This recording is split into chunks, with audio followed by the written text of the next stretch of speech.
Hey, welcome on into a Tuesday edition of Lunch with Claibs and Joe here on claibsonline.com, presented by Ameren, Illinois, Munganess, St. Louis Acura, and the HomeLoanExpert.com. I'm Joe Roderick, joined alongside by Mike Claiborne, who's down in Tampa, Cardinals and Rays, a 3-game series tonight. And Claibs, this will probably be, your first chance of getting to see Wander Franco up close and personal, right? Well, unfortunately, he's not going to play. He's got a He's not. quad injury. He's got a Oh, quad injury that should keep him out of the lineup. But I'm like you. I was looking forward to watching him. You look at his numbers, man, and he doesn't strike out a lot. He knows how to draw a walk. Very good fielder, and I know they pin their hopes on him being the face of this organization, and rightfully so. But we're going to miss him, and this will be the last. I've been to every major league park. This is the last one for me. I mean, I've been to all of them with the exception of the new one in Texas. yeah. This is the only one that I hadn't been to yet, and everybody says you didn't miss anything. So I'm looking forward to that this evening. How is that? How has that happened over the? I mean, because this isn't the first time the Cardinals have gone down to Tampa. Yeah, but it's been a while, and I think I'm not sure why I didn't make the trip the last time, but it's been a long time since we've been here. I haven't seen the notes on when the last time we were here. I mean, we've been here for exhibition games with the Yankees in Tampa, but haven't been in this ballpark. So this wasn't planned in the pre-show meeting that we had. What is your? Give me 2 or 3 of your favorite ballparks in all of baseball that you've been to, or I mean old ones too Um, that have since gone away. all the ones that have gone away, it was time for them to go, so I don't have any regret about that. San Francisco, when the weather's right. Um, Dodger Stadium, San Diego, Seattle, Pittsburgh. Um, that's about it. The rest of them all either like Wrigley Field, which I'm not a fan of because of the tight quarters. Fenway, same thing. Philadelphia is kind of, it is what it is. Baltimore, nice park. That's a nice park. Mm-hmm. Um, Yankee Stadium and Citi Field, I'd never have to go back to again. I'd be fine with it. I like the Marlins Park. Still, nobody's ever there, but I Yeah, like their setup. that's what I mean. 2000, the first few months of 2021, being at Busch Stadium when it was about a third capacity, that was real nice. Like I can only imagine what it's like being at a Pirates game or a Marlins game every day when you saw that at Busch back at the beginning of last Yeah. season. Well, they average like 16,000 here for Tampa. There was a big uproar about the Pride Day that they had, where they had the biggest crowd of the year was 19,000.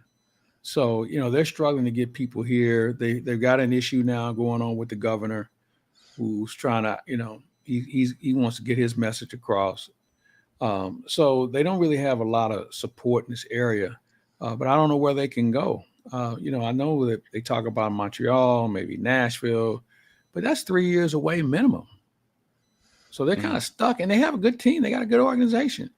You think about all the good players that they've turned out.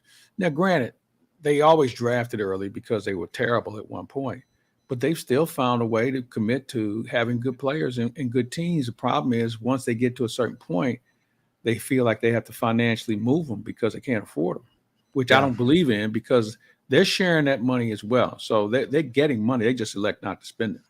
Yeah, and attendance is a big deal with that too. Even when they're good, they're not putting 30, 40,000 in that Right. stadium, right? So And nobody's paying attention to them now, Joe, because you got the Lightning are playing tonight. The Buccaneers, this is their town. Then you think about the college programs. The Rays are like low on the totem pole as mhm. far as fan interest. Yeah. This you mentioned Wrigley this past weekend. That's where the Cardinals were. A 5-game series out there, and it had a really different feel to it because it was managed like a 5-game series where you were just trying to survive. I think I think that was how they looked at the series of just get through here, no injuries, all the arms still intact, and get to that off day on Monday and kind of reset and go for the next 4 or 5 weeks before the All-Star break, right? Yeah, Um, this is a very challenging time because they need to get some arms. They need to get some pitching because, you want to find an extra day for Wainwright and an extra day for Miles Michaelis. So you may have to have two bullpen starts this week, okay, just to get through this week. Because if you recall, this time last year is when things started to unravel. They couldn't throw strikes. Bullpen was getting burned up every day. We kind of almost went through that over the weekend. I tipped my cap to Ollie Marmol and Mike Maddox and how they managed things where they didn't use as many pitchers as they thought they were going to have to, but they've got them all ready to go this week, and they're going to need them. I saw him a little while ago. Genesis Cabrera, with that effort he turned in the other night, I said, well, we won't need you till like Friday or Saturday. I mean, you threw, that was incredible in what he was able to do. So he's the only guy I'm sure they'll stay away from, but everybody else should be good to go. And they're going to need him this week. It's a very challenging week. Last week when we did the show, we were talking about. I brought up the way that Palante was used out of the bullpen, and you said last week, what does that tell you? It tells you he's probably a starter, and he came out in game 2, and he started 4 innings, threw really well for a spot start. And I mean, he's not going to go out there and probably win a Cy Young or anything, but he's a guy that might be in the future of the starting rotation for the team. Well, I think he's going to obviously be looked at down the road for that role. I think the same thing can be said for Zach Thompson. They stretched him out and he did a nice job. So, and you have to think down the road. You have to say to yourself, okay, Wayno's not going to be here next year. Michaelis is going into the final year of his deal, if I'm not mistaken. So you've got to make some decisions about some people. And, you might as well give these guys a chance before you have to make a real decision and maybe either make a trade or, maybe sign a free agent. So, they've got some decisions to make down the road. Have you? You said you ran into Cabrera earlier. A lot is going to be talked about this week with the future of Tyler O'Neill and Dylan Carlson with their health. Either one of those guys, has it been reported, is either one of them on the trip that we know of so far? No, I don't expect to see them until we get back to St. Louis. Really? Because I think you need an extra arm on this road trip. Okay. Think about they sent out Dickerson got hurt, so yeah. Right. So they brought up a pitcher instead of another outfielder. And I think they feel like they're covered because Donovan can play everywhere. Epes has proven he can play in the outfield. So I think they feel like they're covered for the most part. But overall, it goes back to pitching. But I think it's going to be a very interesting decision on who goes out when O'Neill and Carlson are back. They're going to have their job, but how long they keep it will be up to them. Because I don't think you can take Donovan out of the lineup right now. I mean, he's doing everything you ask him to do. What does that mean for Gorman? I mean, so there's a lot of interesting decisions that have to be made between now and the time those guys return. And I've talked about this with Rammer a few times in the past week on daily cards every day here on Claibs Online. When you look at Nootbaar, who was struggling so much, and then last Wednesday, I don't know if you saw Claibs and that Wednesday afternoon game against the Padres, Nootbaar hit into that double play in his first at bat. The ball was like 101 off the bat, and then his next time up, he hits a line drive out to the right fielder, and I think it was like 99.7 off the bat. And you see those and you go, God, those are balls right there. You keep hitting balls that hard, they're going to find gaps, they're going to find the ground, and that average is going to rise. And since that game on Wednesday, this weekend in Chicago, he went on a little bit of a mini tear this weekend, hitting the ball. And not saying he's going to take a spot away from any of the guys there, but he might have elevated himself over Corey Dickerson and before Dickerson got hurt. Oh, well, I think you make a good point, but there's 5 million reasons on why Corey Dickerson might last longer than him. You made a point about him having a mini run. It was very mini. Mm-hmm. I didn't know if there was enough there to warrant him staying. No, and that's not – he's definitely, I think, the first guy out. When you look at everybody else on the team, I would think that I think it's a pretty easy decision that he's the first one heading back down to Memphis to get every day at bats. Yeah, I agree. And I think you got a couple question marks regarding your pitchers as well. remember coming up this month, you have to reduce about one pitcher. Yeah. And who is that going to be? I've got an idea who it might be, but he may go before then. So you got some real things to decide on here over the next week or two on how you shape your club going into July. Get a good look in July, part of August, and then you decide what else do we need down the stretch. And when you look at that, you say to yourself, well, we could always use more pitching. Yeah, you sure can. I don't want another guy who's a spare part somewhere else and really can't help you. He just eats up innings. You need a bona fide guy that can go out and give you a chance to win. Because I think when you look at the bullpen, it's pretty set. I mean, you think about uh, you think about all those things that go into it, and it's just one of those deals where they've got to make some hard decisions and really kind of project what guys are going to be able to do down the road. Is Helsley a 2-inning reliever? You mentioned Palante. Is he a starter? I mean, there's some things that they've got to come to grips with. And what do you do with Jake Walsh and Thompson, those guys, and what they can contribute?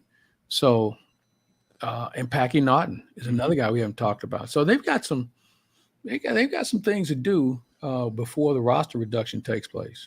About 1/3 of the way through the season so far for the Cardinals, on pace to win. I think I saw 93, 94 games, somewhere around there on the year. So I think that is, you kind of look at a 90-win team making the postseason. If you're getting close up there to 95, I think Cardinal fans everywhere will take a 95-win season heading into the playoffs, right? Yeah, no, I agree. I think that says a lot about your season. And it won't be hard to do considering you've got Cincinnati and Pittsburgh in your division. You're getting through the bulk of your schedule now, the tough part. I mean, you don't see the West Coast teams until, I believe, September. It's a late run. Yeah, it's a late it's late when they go out and play in San Diego and LA. It's one of the last road trips of the season. So you have a chance to make some hay. Now, granted, you got to play the Yankees. Okay, that's one series. You got to go to Baltimore. And even though Baltimore was good here, I really kind of feel like you learned from that. So you'll be able to be in better shape against them. And the other teams are all beatable. I mean, you don't play the Mets anymore. You got to play the Braves, and the Braves are trying to find themselves. But when you look at the schedule, you're saying, well, yeah, we should be really good. We should get to 92, 94 wins. Yeah, the Phillies are in July. I think that's one. You don't know what's going on with them right now. No, you really don't. It's right. Especially now that they have a new manager there, and they saw some early success there, which you saw. I thought for a while, okay, Girardi, that you understood why he was let go. I thought maybe Matheny was next up on the hot seat, but I tell you what, though, Joe Madden went and lit a fire underneath him these past 2 weeks. 12 straight losses for the Angels. You cannot lose 12 straight games when you have two of the most exciting players in baseball on your team. Well, throw in Rondon as well. I mean, they've got some real good talent. They'll get it figured out. I believe Joe can get it turned around. But there's some teams out there that are at a crossroads. And, I think Mike Matheny could be in a little trouble because they were supposed to be the team that broke through this year. They're in a very weak division. And they're having some tough times right now. And I'm just not sure how much longer they can roll with that. Now, I know they've had some injuries, but when it's all said and done, they still aren't producing like they should. Final Cardinal thoughts, your assessment on the performance of Ali Marmol when he was ejected from the game Saturday afternoon. Loved every minute of it. He got his money's worth. And and he was right. That's the thing. Yes. It's one thing if there's a bang play and you're not sure, you're just sticking up for your guy. This was clear evidence. Yeah. And if you looked at his report card after the game, he was terrible. And just talking to other people about him, they say he's been that way. He said, why do you think the guy's never in postseason play? So I guess the union can protect him to a point. But I got to be honest with you. I'd rather have a young umpire who's trying to figure it out, miss that call, compared to a guy who's just around because he's being protected and he can't do the job, can't live up to it. So, that's where we're at with it. Speaking of umpires that can do the job, new episode 5460, the Joe West podcast, dropped yesterday. our interview with Jerry Reinsdorf, the owner of the Chicago White Sox and the Chicago Bulls. Claibs, as a kid growing up in the south side of Chicago, back in the late 80s, early 90s, I absolutely loved being able to sit backstage for that interview with Jerry and listen to his stories about buying the Bulls and his stories about Frank Thomas and Bo Jackson and the 2005 World Series. And from what talking to friends of mine in the Chicago media, claims the stories that Jerry told us, they have never heard before. These are guys that work for rights holders up in Chicago for the White Sox that have never heard some of this story. When I told them, yeah, he told this story, and they were like, I've never heard that one before. So that's how little Jerry Reinsdorf talks to people and does interviews. So if you are a fan of NBA or MLB, you don't even have to be a fan of the White Sox or the Bulls. That Jerry Reinsdorf interview was something else. Well, I agree with you. And I had a couple of phone calls yesterday from some friends in Chicago who had a chance to listen. And they were like flabbergasted by the things he said. I mean, he wasn't being mean-spirited or anything, but they just didn't know. They never heard that from him before. So kudos to Joe West and his relationship with Jerry. It was good. Yeah, and I think that speaks too. If you haven't checked out the interview, if you haven't checked out the podcast yet, and you think, "Oh, Joe West, I hated him as an umpire. I don't want to listen to him talk." These are relationships that he has with people who you might have thought were controversial relationships that he had with these guys over the years that are now, he's now friends with and now able to get exclusive interviews with. So go check him out. A lot there. Go to Spotify and search 5460, the Joe West podcast, and see everything that we've been doing over there. We take a break. When we come back, more of Lunch with Claibs and Joe right here, which is powered by Ameren, Illinois, driven by Munganess St. Louis Acura, and also sponsored by the HomeLoanExpert.com. I'm with the Home Loan Experts, James and Jason Gillespie. They're a father and son combination. James, you guys not only do great work with mortgages, you also do great work in the community. That is correct, Mike. We have several programs for the community where we're out helping the community as well. Isn't that right, Jason? You're right, Dad. We are doing a ton of work in the community, but we're also doing a ton of work helping home buyers refi and buy homes. All you have to do is give us a call.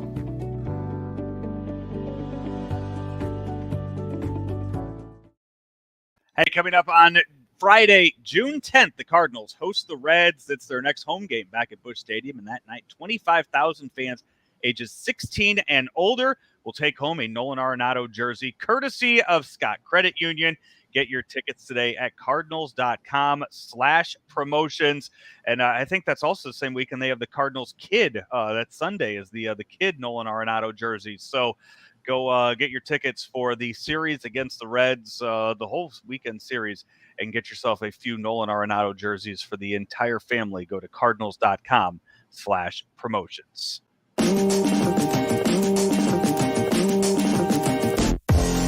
My name is Jeremy Seabury. I am one of the owners of Pawford K9. Marcus Galmore, co-owner of Pawford K9. What makes us different from other dog companies is there is no breed left behind. We stand by that 120%. We specialize in aggressive behavior modification. We don't turn away. We bring them in for a free evaluation to see if we can help the dog. Here at Pawford K9, we focus on the owners, educating the owners. How do I get this dog to give me the behaviors that I'm asking for without the treats? So that's when me and Marcus come in.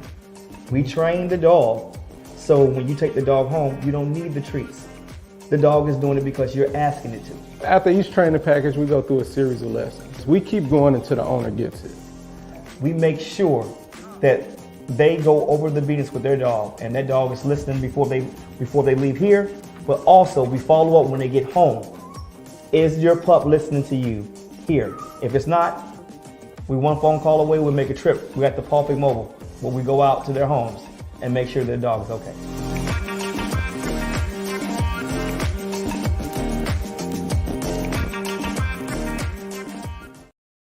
Hey, back here, Lunch with Claibs and Joe here on ClaibsOnline.com, powered by Ameren, Illinois, driven by Munganess St. Louis Acura, and also sponsored by the HomeLoanExpert.com.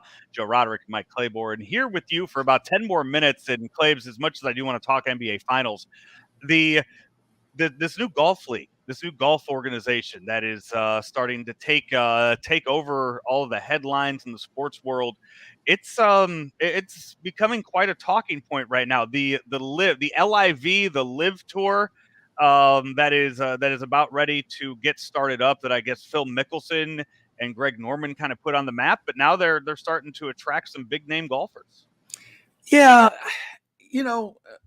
I'm not sure if anybody that they brought in moves the needle that much. I mean, because Dustin Johnson was a guy who didn't say much on the tour. I mean, nobody really knows him. And there's some guys on the tour that don't like him for other reasons other than golf.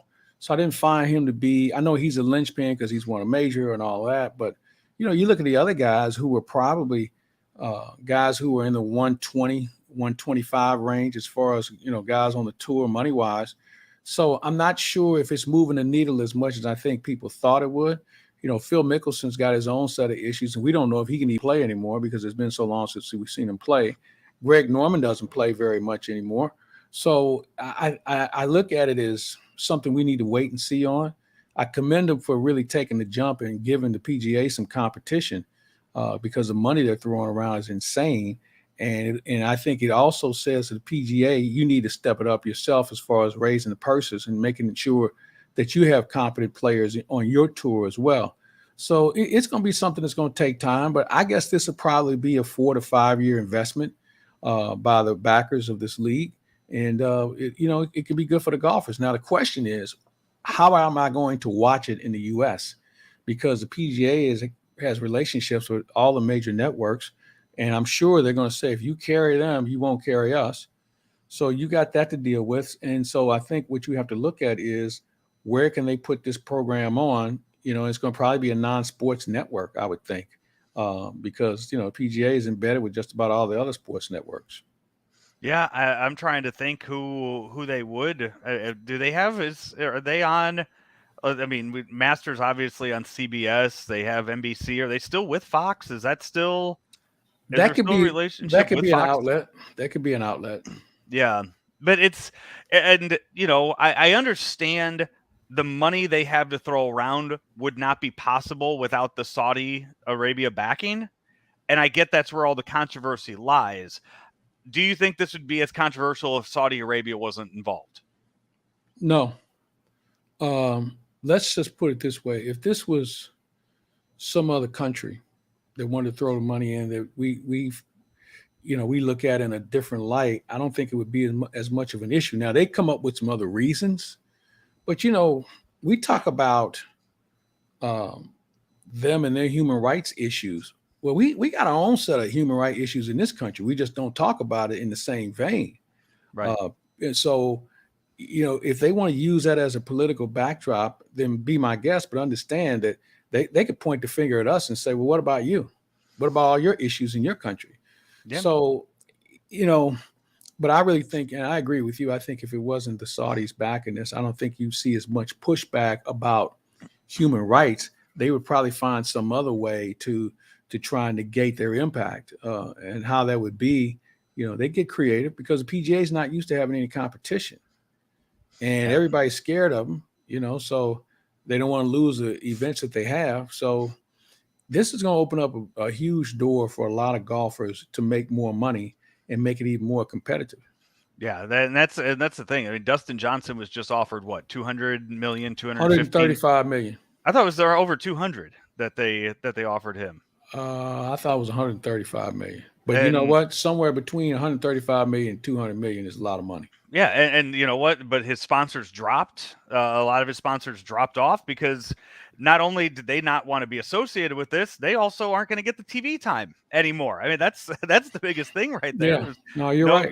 Nobody's going to see that logo, those sponsorships anymore. And some of the other names that are there: Dustin Johnson, Sergio Garcia, Martin Keimer, Graham McDowell, Louis Oosthuizen, Charles Schwartzel, Lee Westwood. Those are all the names, just a few of the names that have been thrown out there, and along with Mickelson and Greg Norman. And they're going big. They're trying. The reported 9-figure deal that they offered to Tiger Woods to come over. But I think Tiger's smarter than that to know what some of the ramifications, because now these guys they had to resign from the PGA in order to play in this. Yeah, I mean, for a guy like Tiger, I don't know where it makes sense for him. I mean, he's already got more money he's ever going to spend. So to tear his drawers, so to say, with the PGA doesn't help his situation in his future. And we don't know how long this league is going to last. We know the PGA is going to be around no matter what.